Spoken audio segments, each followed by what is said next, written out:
Bradley Beal official na sa Los Angeles Clippers pagkatapos ng buyout ng Phoenix Suns. Pumirma na siya ng 2-year contract sa Clippers sa halagang $11 million na player option for 2026 hanggang 2027 season. Grabe ang lakas ng lineup ng Clippers neto. Kawhi Leonard, James Harden, and Bradley Beal, 3-star players sa Los Angeles Clippers. Matapos lang ang isang season, nakipag-usap na si Beal sa Suns para sa isang buyout. Pero teka, sa mga di pa nakakaalam, ano nga ba ang ibig sabihin ng buyout? Simple lang yan mga kaballers. May natitira pang $111 million sa kontrata ni Beal sa Suns, pero sa halip na tapusin niya yun sa Phoenix, pumayag siya na hindi na niya makuha ang buong amount. At bakit nga niya ginawa yun at ano ang kapalit? Freedom, kalayaan. Gusto nga magtipid at magbalasa ng role players ang Phoenix Suns dahil nga no trade clause siya, bawal siyang i-trade.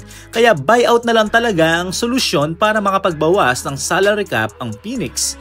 Kaya pumayag na din si Beal dahil hindi na mag-workout ang big three nila ni Kevin Durant at Devin Booker.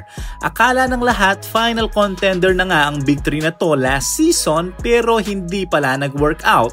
Walang chemistry, palaging injury at agad nalaglag sa playoff. Kaya gusto niya na lang sumama sa team na malakas ang chance niyang mag-champion this season. Nag-average nga si Beal last season sa 53 games na 17 points, 3 rebounds, 3 assists, and 1 steal per game sa 49% field goal.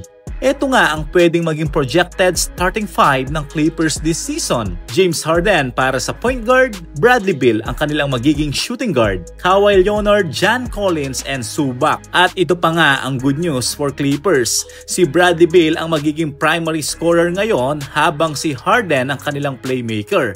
Ito ang wala sa kanila last season. Pero wait, malalim din ang bench players ng Clippers this season.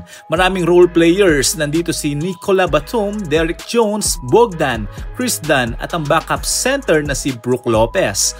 Bench player pa lang nila pwede ng pang starting 5. At ang mga youngster na 2-way contract and rookies na nag-dominate din ngayong Summer League. Ito na nga ba ang redemption ni Bradley Beal? Halos halo-halong pagbabatikos nga ang natanggap niya last season. Sinabayan pa nga ito ng kanyang paulit-ulit na injury. Overrated nga lang daw siya. Nag-average si Beal nung nasa Washington siya ng 30 points per game. Kaya pa ba niyang ibalik ang dati niyang performance? Or hindi lang talaga siya fit sa sistema ng Phoenix Suns?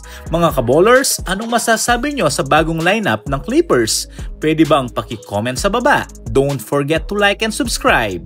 Thank you for watching. God bless.